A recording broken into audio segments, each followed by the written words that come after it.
जाते हैं, चाहे बड़े से बड़े हम ऑफिसर बन जाते हैं, मगर हम क्या करने लगते हैं? हुकूमत रखने लगते हैं मनुष्यों के ऊपर। अधिकार परमेश्वर ने हमें इसलिए नहीं दिया कि हम मनुष्यों के ऊपर ही अधिकारी बने। और शैतान क्या करता?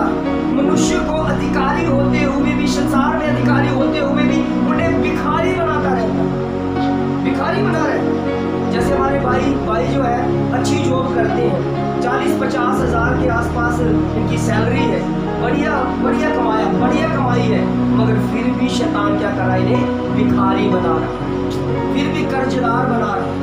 अगर जिसको गवर्नमेंट जॉब है वो तो पहली बात तो कर्जदार होता ही नहीं है, वो हो ही नहीं सकता, क्योंकि उन्हें वो जॉब मिली हुई है, अधिकारी है, वो काम करता है, उसे अच्छी तनख्वाह मिलती है। मगर शैतान क्या करता है? उन्हें भिखारी बनाने में लगा हुआ है, उन्हें भिखारी बनाता रहता है। मगर धन्यवाद करें पवित्र आत्मा का कि आपको भिखारी नहीं अधिकारी बनाना चाहते हैं। मनुष्य के ऊपर नहीं, स्वर्ग का अधिकारी आपको स्वर्ग का अधिकारी बनाने के लिए परमेश्वर ज्ञान देता है। ये इसलिए जरूरी है हमारे लिए आत्मिक ज्ञान कि हमें स्वर्ग का ज्ञान पाना है और स्वर्ग का अधिकारी बनना है, क्योंकि हमारी बुलाहट भिखारी बनने की नहीं है, हमारी बुलाहट अधिकारी बनने की है। कौन से अधिकारी? जो स्वर्ग में है, जो स्वर्ग का अधिकार रखते हैं। आए एक वचन पढ़ते हैं जल्दी हम पढ़ते हैं लूका की अंजील, मरकुस भी आगे, लूका की अंजील अध्याय 9, लूका की अंजील अध्याय 9 उसकी 1 आयत से पढ़ते हैं, जोर से पढ़ना पड़ेगा। फिर उसने 12 को बुलाकर, फिर प्रभु यीशु मसीह ने 12 चेले जो नियुक्त किए थे उनको बुलाया, उन्हें इकट्ठा किया। क्या कहा? उन्हें सब दुष्ट आत्मा, ध्यान से सुने, उन्हें सब दुष्ट आत्मा और बीमारियों को दूर करने की सामर्थ दी। और क्या दिया? अधिकार दिया। किन्हें दिया? उनके अपने चेलों को प्रभु यीशु मसीह ने अधिकार दिया कि वो क्या करें? दुष्ट आत्मा और बीमारियों को दूर करें, और सामर्थ और उस पर अधिकार रखने का अधिकार दिया। फिर प्रभु यीशु मसीह ने 70 चेले और चुने। पढ़ेंगे उसको, ये रखना, और दूसरी आयत हम पढ़ेंगे लूका की अंजील में ही 10 अध्याय उसकी 1 आयत। पहले 9 का 10 पढ़ते हैं। इन बातों के बाद प्रभु ने 70 और मनुष्य नियुक्त किए। इन बातों के बाद प्रभु यीशु मसीह ने 70 मनुष्य और नियुक्त किए।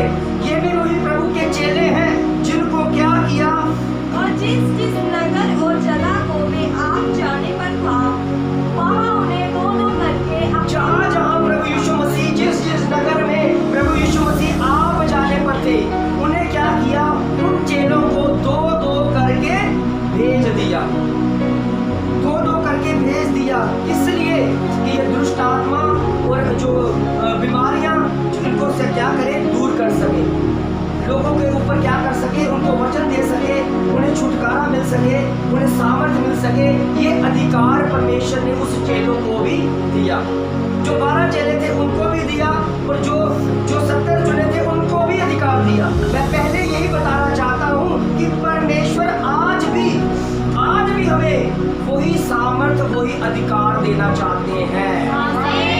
वही परमेश्वर जैसे 12 चेलों के साथ बात करते थे, 70 चेलों को नियुक्त करते थे, आज परमेश्वर ये चेलों को नियुक्त कर रहे हैं कि आज के बाद क्या करना है? आपने मुझसे सामर्थ्य लेकर जानी है और अधिकार लेकर जाना है। तो आए बताता हूँ कि वो अधिकार कैसे, किस तरह काम करता है। वो अधिकार क्या है? पढ़ते हैं 9 आयत, फिर से पढ़ते हैं। फिर उसने 12 को बुलाकर उन्हें सब दुष्ट आत्मा और बीमारियों को दूर करने की सामर्थ और अधिकार दिया है। फिर और उन्हें परमेश्वर के राज्य का प्रचार करने और बीमारों को अच्छा करने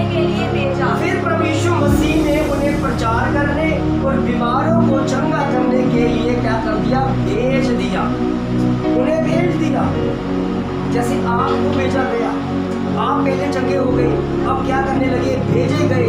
आपने क्या किया, दूसरों को गवाही दी। गवाही क्या है, सुसमाचार, खुशखबरी का संदेश कि मैं चंगी हो गई, मैं जगह पर गया, मैं जिसकी जगह पर गई तो मुझे छुटकारा मिला। तो आपने भाई बहनों को क्या किया, सुसमाचार दिया, अपनी गवाही दी, तो उनको भी बताया और जहाँ पर लेकर आए, क्योंकि आप चाहते हैं कि अगर मैं चंगा हूँ तो मेरा भाई बहन भी चंगा हो जाए। उसी तरह परमेश्वर ने क्या किया, उन चेलों को प्रचार करने और बीमारों को चंगा करने के लिए भेज दिया। उसने कहा, फिर क्या लिखा तीसरी आयत में, उसने उनसे कहा, उसने चेलों को ये समझाकर, ये चिताकर, ये बताकर भेज दिया, क्या करना है आपने, मार्ग के लिए कुछ न लेना, मार्ग के लिए कुछ ही नहीं लेकर जाना। रास्ते में जाना है तो कुछ भी नहीं लेकर जाना। क्या नहीं लेकर जाना, आगे क्या लिखा, ना तो लाठी, ना तो लाठी, ना झोली, ना झोली, ना रोटी, ना रोटी, ना रुपए, ना रुपए, और ना और ना दो कुर्ते। क्या फिर क्या लिखा, जिस किसी घर में तुम उतरो, जिस किसी घर में उतरोगे, जाओगे, वहीं रहो वही रहो। और वहीं से विदा हो। वहीं से आगे क्या करना है, दूसरे घर में जाना है, जब तक वही जब अंधेरा हो जाए। जैसे आप नगर में जा रहे हो, इस मोहल्ले में जा रहे हो, इस मोहल्ले में क्या करना है, दो करके जा रहे हैं, जगाइयाँ दे रहे हैं, जब तक चंगे नहीं होते तभी वहीं पर रहना है। अगर चंगे हो गए, वहाँ से निकल कर अब दूसरे के घर में जाना है, दूसरे घर में भी सारी परेशानियाँ दूर करके फिर तीसरे घर में जाना है। अगर आपको रात पड़ जाती है, अगर आपको दोपहर पड़ जाती है, तो परमेश्वर कहता है कि मैंने खाने का, रहने का सारा इंतजाम उसी के घर में किया हुआ है, जो आपको रात भी ठहराएंगे, खाना भी खिलाएंगे। अपनी तरफ से कुछ नहीं लेकर जाना, ना तो लेकर जाना है लाठी, ना तो लेकर जाना है झोली, ना तो लेकर जाना है रोटी, ना ही लेकर जाना है रुपए। ये क्या बताया है परमेश्वर, वचन प्रकाशन के द्वारा अगर पढ़ा जाए, हमें संसारिक तौर से ऐसे लगेगा कि एक लाठी जो हमारी नजरों में क्या होती है, एक लाठी है ना, वो होती है ना लाठी, हमको ऐसे पढ़ने में लगेगा कि प्रभु ने लाठी के लिए मना कर दिया। एक झोली जो होती है, जैसे बैग होता है, प्रभु ने बैग लेने के लिए भी मना कर दिया।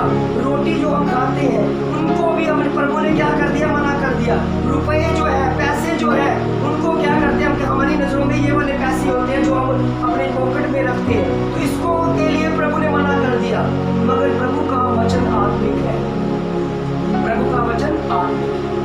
प्रभु कहता है कि मैं तुम्हें सामर्थ्य और अधिकार देता हूँ, मार्ग में कुछ भी नहीं लेकर जाना, मार्ग में रास्ते में कुछ नहीं लेकर जाना, ना तो रोट लाठी, ना तो झोली, ना तो रोटी, और ना ही रुपए, और ना दो कुर्ते। ये क्या है, इसे क्यों ऐसा लिखा है, प्रभु क्यों मना कर दिया ये सब कुछ लेके जाने के लिए। आपको मैं बताना चाहता हूँ कि ये परमेश्वर का वचन प्रकाशन के द्वारा पढ़ा और सुना जाता है। लाठी का क्या मतलब होता है, लाठी क्या करती है, सुरक्षा। लाठी का मतलब होता है सुरक्षा। आपने जाना है बिना सुरक्षा के, समझ आई, समझ लिख लो जी, लिख लो। लाठी का मतलब होता है सुरक्षा। एक लाठी का मतलब होता है ताड़ना, ताड़ना भी होता है, मगर यहाँ पर सुरक्षा लिखे। इस वचन में जो प्रभु ने कहा कि लाठी नहीं लेकर जाना, तो हमारी नजरों में क्या है, वो लाठी, मगर परमेश्वर की नजरों में सुरक्षा। प्रभु कहता है बिना सुरक्षा के जाना है। फिर क्या लिखा है, ना झोली, यही लिखा ना लाठी लेकर जाना है, ना सुरक्षा लेकर जाना है। लाठी का मतलब क्या है, सुरक्षा, बिना सुरक्षा के जाना है। ना झोली लेकर जाना है। झोली क्या है, प्राण, प्राणों को भी नहीं लेकर जाना, ये रास्ते में चिंता में ना हो जाए कि हमारे प्राण खतरे में होंगे, हमें भूख लगेगी तो हम मर ना जाए, मरने की भी चिंता ना करना, प्राणों को भी यहीं पर छोड़ के जाना। प्राणों को छोड़ना पता क्या होता है, जिसके अंदर डरपोक होता है ना, उसके प्राण की चिंता करता हूँ। अब मैं कहूँगा कि प्रभु ने मुझे कहा कि तू प्राणों की चिंता ना कर, प्राण छोड़ कर जाना है। प्राण छोड़ने का मतलब है कि मैंने अब दिलेरी वाला आत्मा पाया है, अब होने दो जो हो होता है। अब मैंने जहाँ भी मुझे बोला जाएगा नहीं वहाँ पर तो बहुत सारा ऐसे झगड़ा हो रहा है, आप ना जाए, मैं जाऊँगा। मैंने अपने प्राणों को भी क्या कर दिया, सोच को भी दूर कर दिया, छोड़ दिया उसको, मुझे अपने मरने की कोई भी परवाह नहीं रही। इसलिए प्रभु ने कहा झोली नहीं लेकर जाना।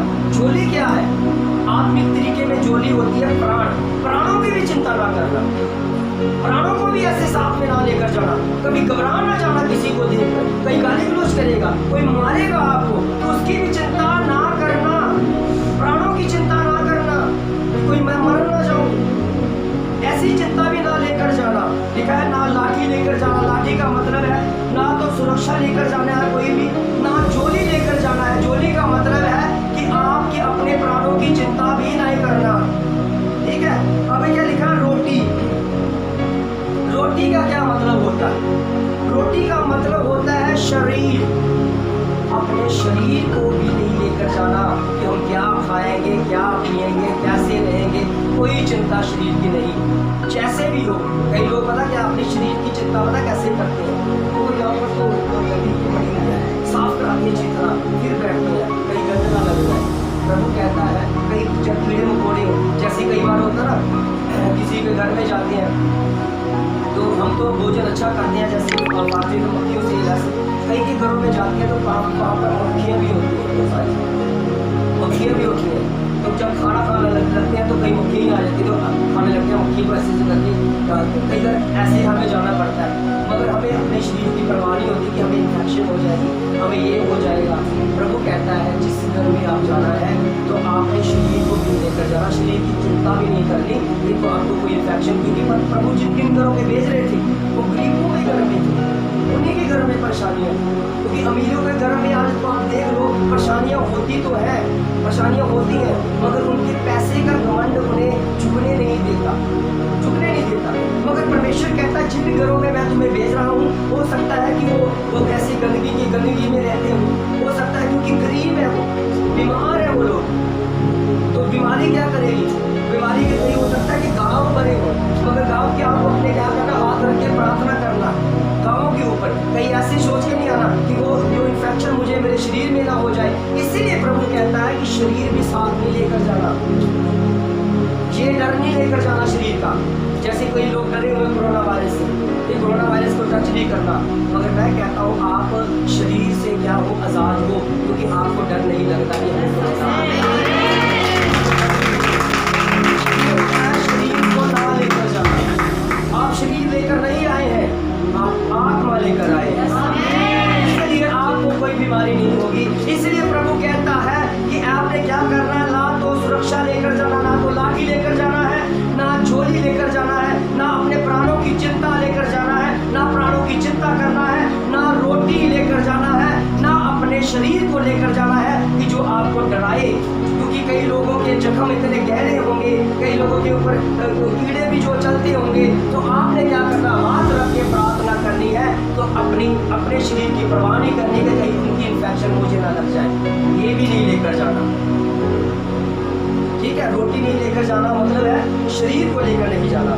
फिर लिखा है रुपए लेकर नहीं जाना। रुपए क्या होते हैं? रुपए आत्मिक अर्थ होता है भविष्य। क्या होता है? भविष्य। अपने भविष्य की चिंता भी नहीं करनी कि कहाँ किस घर में रहेंगे, किस घर में हमें देना हो जाएगा, किस घर में हमें ये हो जाएगा। कहीं हमें कोई आके हमें दुष्ट आत्मा क्या दिखा दिया था, उन्हें सामर्थ दी थी कि दुष्ट आत्मा और बीमारियों को चंगा करने के लिए। कहीं ये ना हो जाए कि आपके ऊपर क्या हो, कोई शैतानी ताकत आपके ऊपर हो, ये भविष्य ना लेकर जाए। ऐसा भविष्य ना, अपने भविष्य की चिंता ना लेकर जाए।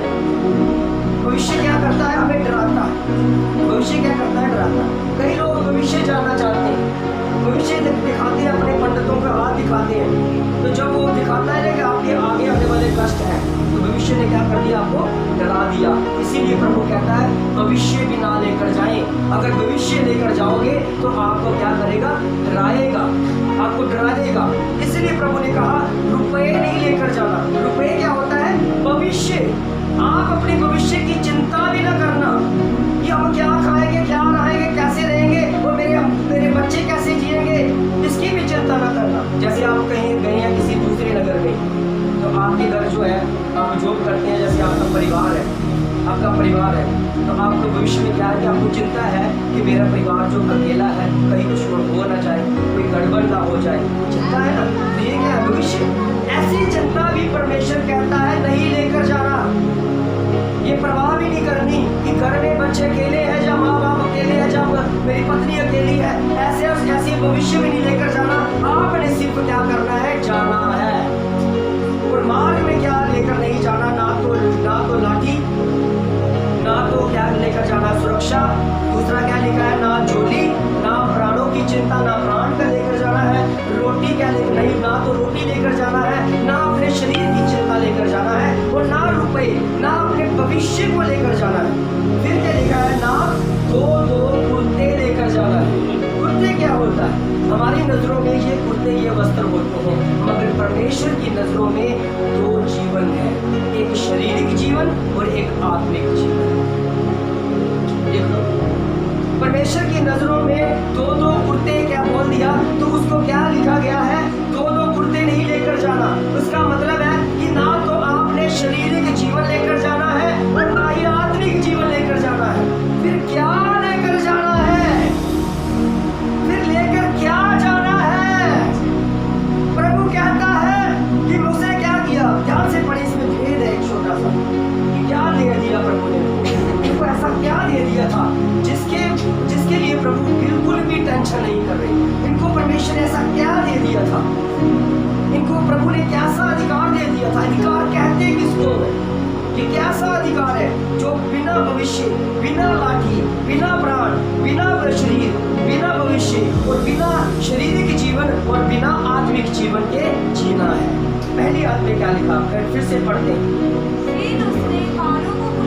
फिर उसको बारों को बुलाकर उन्हें सब दुष्ट आत्मा और बीमारियों को दूर करने की यानी सामर्थ दी और अधिकार दिया। क्या प्रभु यीशु मसीह ने कौन सा अधिकार दिया, उन्हें अधिकार क्या दिया गया था?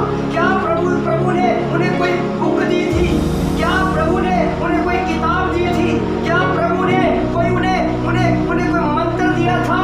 नहीं, प्रभु ने केवल अधिकार दिया था और उस अधिकार का नाम है यीशु नाम। प्रभु कहता है यीशु नाम लेकर जाओ, ये क्या करेगा, तुम्हारी रक्षा करेगा। लेकर जाना, क्योंकि यीशु नाम रक्षा करता है। फिर क्या लिखा है, ना झोली लेकर जाना, ये अधिकार लेकर जाओ जो यीशु नाम है तुम्हारे प्राणों की भी चिंता करता है। फिर क्या लिखा है, ना रोटी लेकर जाना, ये यीशु नाम जो अधिकार है ये लेकर जाना है।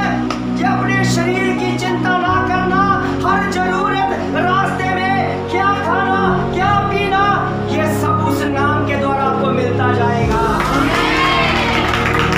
परमेश्वर ने क्या कहा, रुपये नहीं लेकर जाना, ये अपना भविष्य नहीं लेकर जाना, क्योंकि ये नाम भविष्य भी जानता है कि आपने क्या जाना है। यीशु नाम हमें अधिकार दिया है और शैतान इस अधिकार से डरता है। शैतान जब इस पृथ्वी पर गिराया गया तो उसे क्या दिया था? जब इस पृथ्वी पर शैतान को गिराया गया तो क्या उसे कुछ पावर दी थी, कोई शक्ति नहीं थी, कोई नाम दिया था? कोई नाम नहीं, कोई शक्ति नहीं, मगर उसके पास शक्तियाँ कहाँ से आ गई?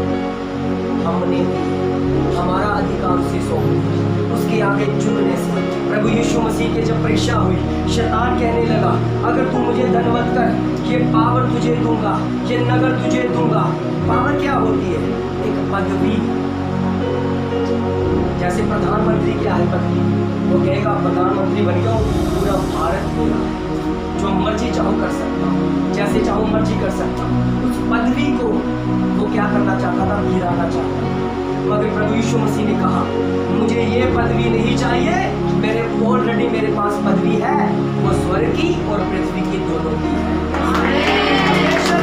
यही नाम यीशु नाम हमें इसलिए दिया कि ये तुम्हारे शारीरिक जीवन और आत्मिक जीवन को सुरक्षित रखेगा। ये नाम लेकर जाओ, ये अधिकार लेकर जाओ, ये पावर लेकर जाओ।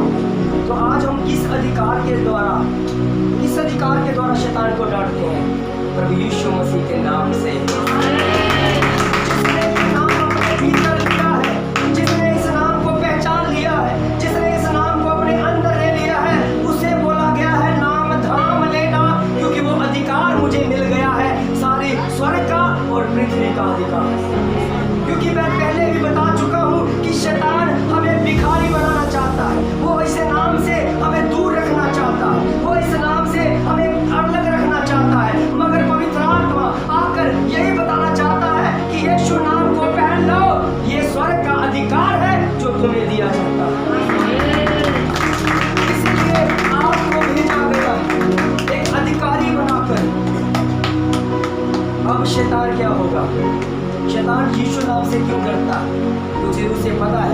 यीशु नाम में अधिकार है।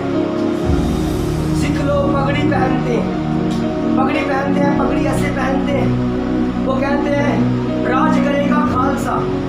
तो मैं भी कहता हूँ राज करेगा खालसा, मगर खालिस शब्द का अर्थ होता है शुद्ध मन वाले, क्योंकि पगड़ी तो मेरे सिर पर भी है। पगड़ी क्या है? पगड़ी बोला जाता है अधिकार को, पगड़ी भी अधिकार है। क्यों? पता क्या होता है? पर यीशु नाम जिसको मिल जाता है ना, उसे अधिकार यीशु नाम के जरिए उनके सिर पर एक ताज रखा जाता है, एक पगड़ी रखी जाती है जो स्वर्ग की है, जो स्वर्ग की है। और स्वर्ग की क्या है? वो अधिकार। परमेश्वर हमें अधिकारी बनाना चाहता है, मगर शैतान हमें भिखारी बनाना चाहता है। अब भिखारी आपने कभी यीशु नाम में कोई भिखारी देखा? पूरी दुनिया घूम लो, कोई भी नहीं मिलेगा। वो कहेगा यीशु के नाम में मुझे दे दो। सारे बोलेंगे भगवान के नाम में, अल्लाह के नाम में, ईश्वर के नाम में, फलाने भगवान के नाम में हमें ये दे दो, वो दे दो। मगर भिखारी जो है प्रभु यीशु मसीह के नाम में आज तक आपको कोई नहीं दिखेगा, क्योंकि यीशु नाम जिसने लिया है वो खुद अधिकारी बन गया है।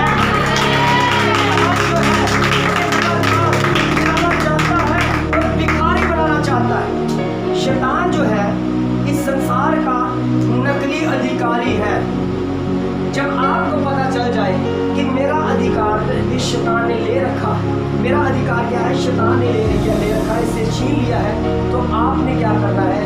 यीशु नाम को लेना है। यीशु नाम क्या करेगा? वो शैतान से जो आपको आपका अधिकार है वो छीन कर आपको वापस देगा और कहेगा कि बेटा तू पहले से डरता था, क्योंकि ये नकली अधिकारी है, असली तू है, तू इसे गिरा, तू इसे दूर कर दे, क्योंकि असली अधिकारी आ गया है, असली अधिकारी आ गया है। अब नकली को क्या करना पड़ेगा? जाना पड़ेगा।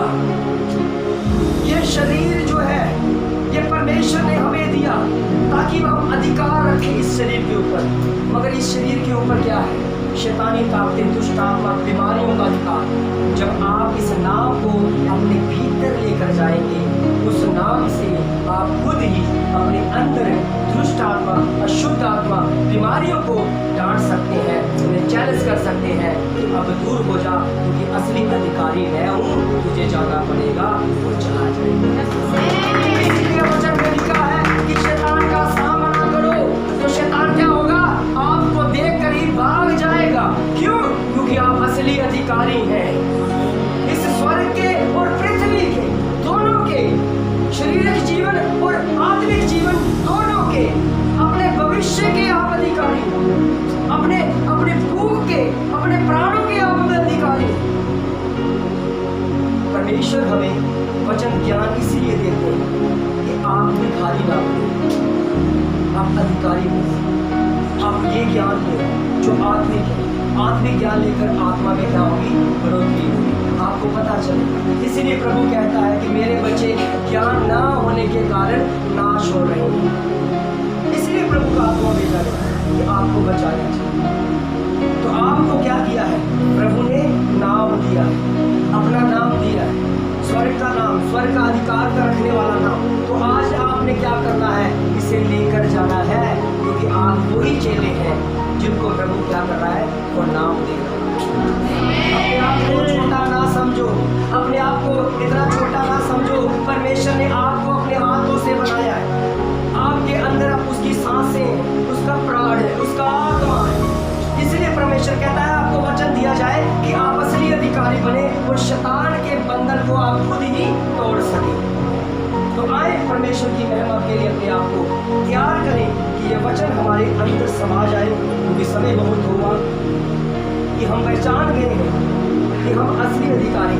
आज आपके ऊपर ले हैंड प्रार्थना नहीं होगी, अपनी बीमारियों के ऊपर, अपनी बीमारियों के ऊपर उस अधिकार के द्वारा, जहाँ जहाँ आपके अंदर बीमारियां हैं, जहाँ जहाँ आपके अंदर कोई प्रॉब्लम है, जहाँ जहाँ आपके हिस्से में ऐसी कोई उलझन है, तो आप उसमें क्या करना? खुद ही हाथ रखें और खुद ही डांटे यीशु नाम में, क्योंकि आपको अधिकार दे दिया गया। डांटे उस अंधकार की शक्तियों को, डांटे उस बीमारियों को, उस पर आग बरसाएं, उस पर फायर करें, करके हालात ठीक हो जाएंगे, क्योंकि यीशु नाम सब ठीक करने वाला नाम है। यीशु नाम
ही बलवंत करने वाला, ये नाम ही हमारा भविष्य जानता है, इसलिए इस नाम के वसीले हम चलते हैं। धन्यवाद करते हैं प्रभु, तूने हमारी प्रार्थना को सुना, इस मीटिंग को आखिर तक हमारी सहायता मदद की। सब कुछ मांग के अपने भाग करता प्रभु यीशु मसीह के नाम से आमीन।